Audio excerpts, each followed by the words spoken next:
Hey YouTube, Jake Soule here back in the shop. Thank you for joining me. It's been a busy few weeks since I've last been with you. Went to the GOTL Festival, had a great time. Saw lots of people that I usually only see at the bash. Met a lot of new people and really enjoyed it. Great festival, great family event, highly recommend it. If you didn't go this year, if you haven't been before, please plan on attending next year. Fantastic event. Then, the weekend after, I went to the Soule Steam Festival in Meridian, Mississippi, which I gotta be honest, I feel kind of guilty that I haven't been previously because I do live in Mississippi. And but it seemed like every year when it happened, I was always scheduled to go somewhere, work somewhere, be out of town. So I'm kind of pleased. I'm very pleased I got to go this year. Took the kids, and we had a huge time. An amazing event. Going to the facility again in April of next year for a Maker Faire event, and looking forward to it. Plan on bringing the wife and kids to that event as well. Again, just like the GOTL Festival, very family oriented. It's not necessarily a YouTube event, but there were YouTubers there. I was there. Clark Easterling from Windy Hill Foundry was there. Adam Booth, ABOM79 was there. Gary Cood from Tools for Machines was there, and there were probably others. Clark was doing casting, and just like he did at Windy Hill, not Windy Hill, at the GOTL Festival, he also did casting. We had a great time.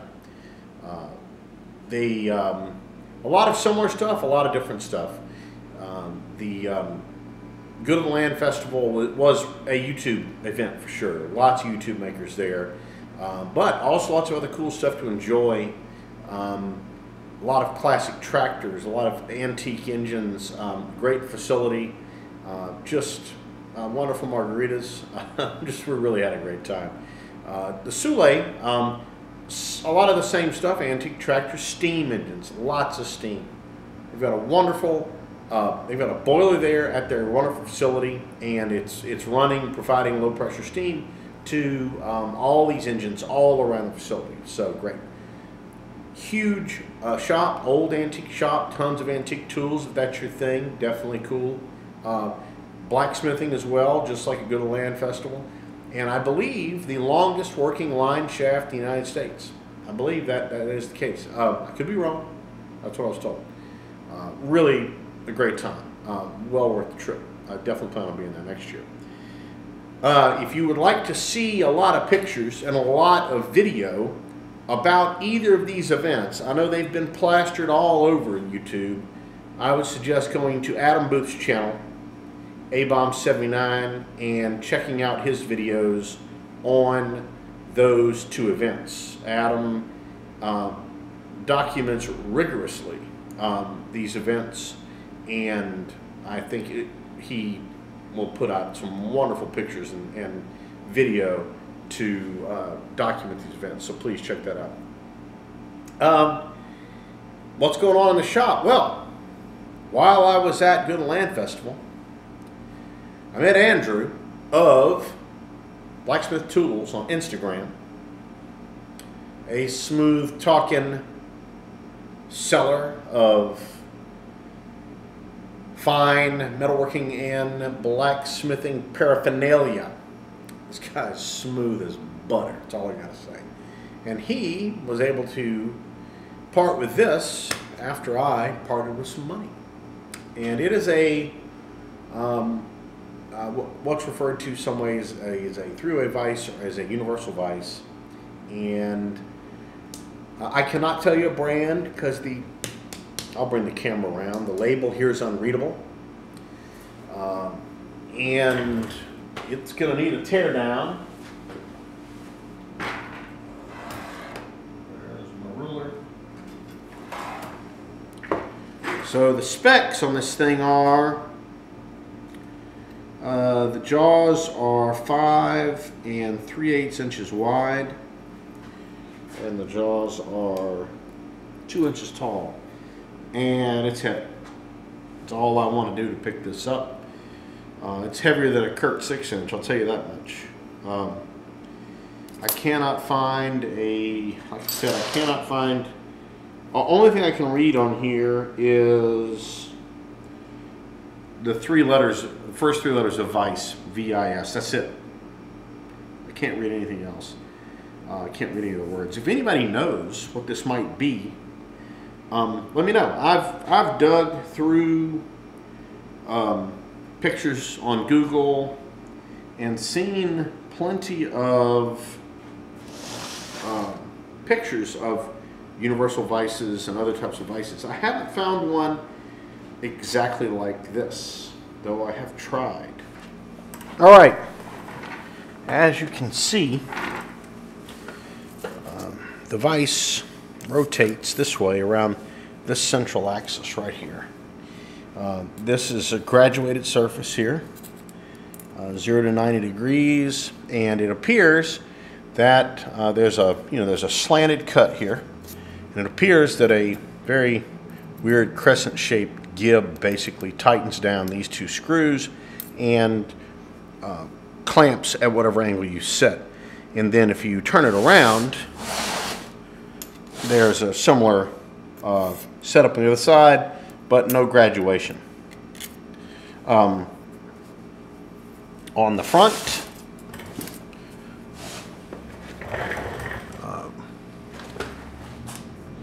here works the same way, side to side. We're graduated here from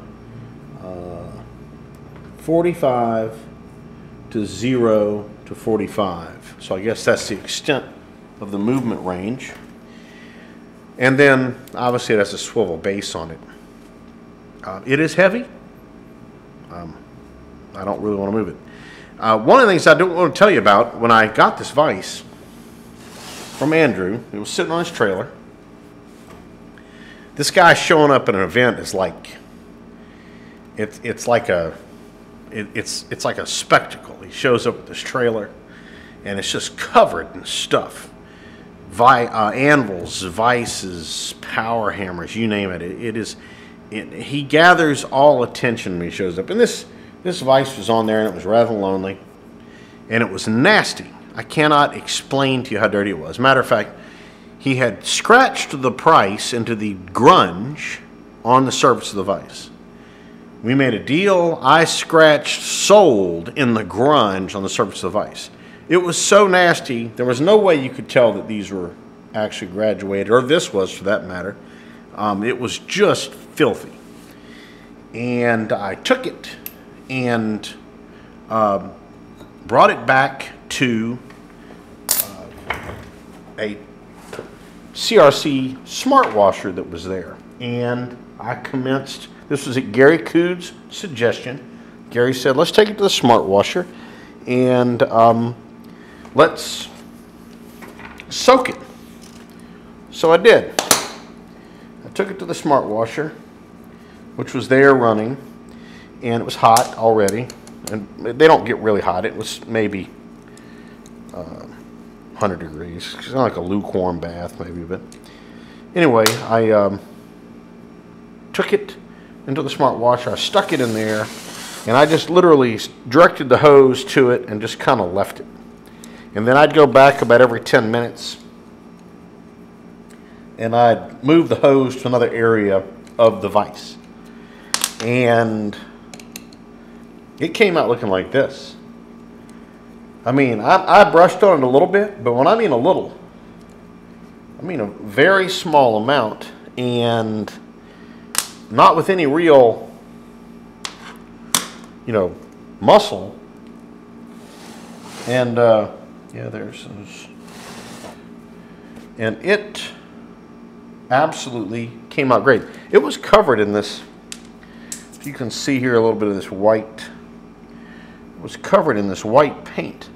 Took all the paint off, took all the grunge off. It didn't take the orange paint, interestingly enough, off of the label, which obviously is probably of higher quality. It was probably painted with some kind of shop grade spray bomb, and just didn't, you know, that it just came right off. So basically, just sitting in that smart washer for probably a couple of hours. I turned it over, did the bottom side, did the underside down here, and man, let me tell you,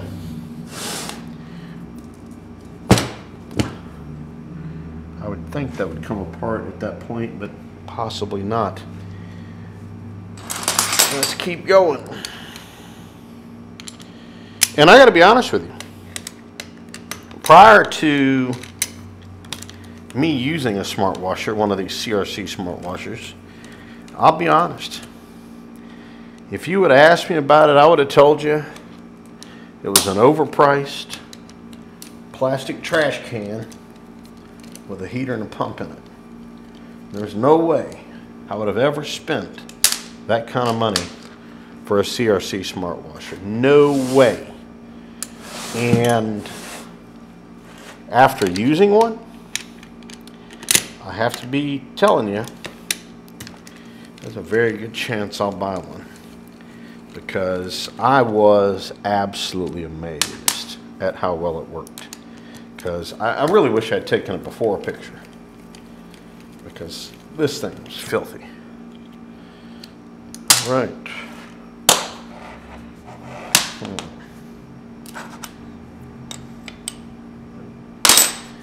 Let's see if that comes apart.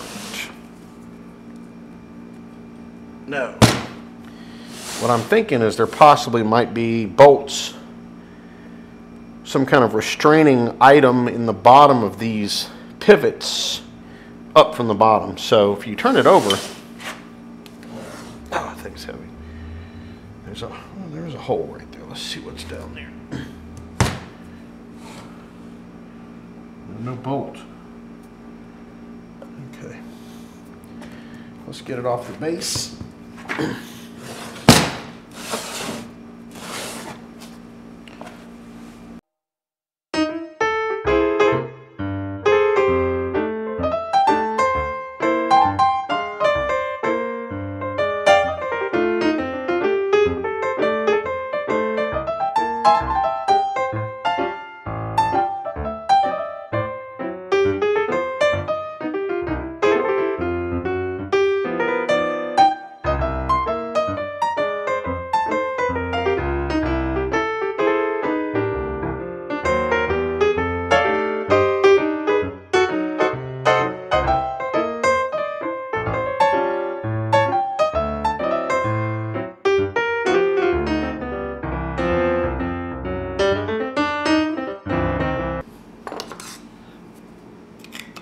This is full of some grunge.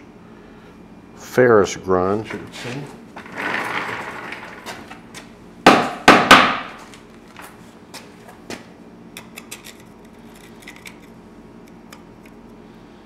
Yep, there's some brass chips.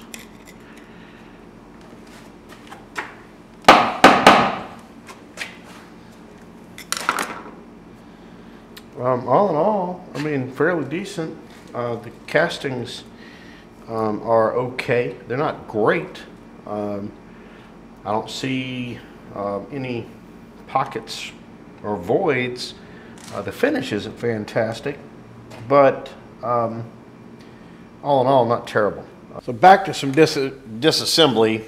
I've got a bunch of parts soaking in the purple power tank, and just thought I'd add a little bit more here. I disassembled the rear block, I guess the fixed block, bearing block, off of the base, and extracted the screw. The moving jaw actually has a bronze bushing in it. Let me find a rag here. There's actually a nice bronze bush in here that's threaded in over an inch. It's pressed in there, and the rest of the bore is just counterboard. It's free there, probably cast in with a core. And I extracted the screw. The screw is a left-hand thread 7/8 by 6 pitch Acme. I confirmed this with my Acme thread gauge, and it's in pretty good shape actually. Probably hasn't, I mean, it's not like this is you know, a motorized surface. There was this bearing setup here that this little screw clamping collar is supposed to screw into this little divot, and then there's a well, there's this divot. It looks like it may have been added. Then there's this cut here, reminiscent of a end mill, a larger style end mill, that I would think that set screw would have gone on. It's pretty apparent that this has been boogered up a little bit through use, and this is rather difficult to get off. And we have a whole bevy of weird measurements. So we got a 7/8 by 6 screw with a 41/64 shaft. Yeah, you heard that one right. And then this is a 1/2 inch square, which would have worked with the whatever kind of handle the vise might have had. It did not come with a handle, so I don't have that. Anyway, like I said, it's in fairly good shape. The main pivot, I've cleaned it up a little bit. I have not submerged it. Again, this appears to be in pretty good shape. This is this is actually a machined smooth surface, not a applied surface for the graduation. So it's actually graduated, cut into this casting. So it's in decent shape. It will get a trip into the bath as soon as the parts that are in it are out. And there's a lot in there. It's full up. So I'm gonna let them soak overnight, pull them out, rinse them, and then add these parts in there.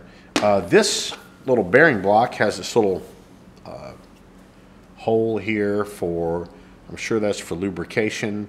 I am seriously contemplating putting a oiler cap on there, because it's just an open hole, and that's really asking for swarf and grunge just to drop down in it. So I'm probably going to counterbore this here a little bit and put a little press-in oiler in that location, and have to check the rest of the vise out as well, but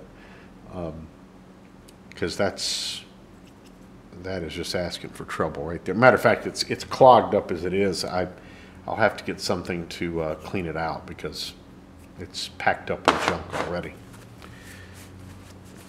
Anyway, that's about it for this guy for the time being, till the next episode of Universal Vice. So let's give this a wrap up in just a sec. So there you go. We are making progress on this project here. Got other projects. Got the new Baldor grinder. Got a little add-on to the rod bender, which has proven to be a useful addition to the shop, as I anticipated. Got some work done on the Big Martin lathe, which we're going to have a video out on soon. And anyway, lots going on. Emails at the end of the video. Anybody's looking to contact me, that's how you can do it. And stay safe in the shop, and I'll be back with you soon.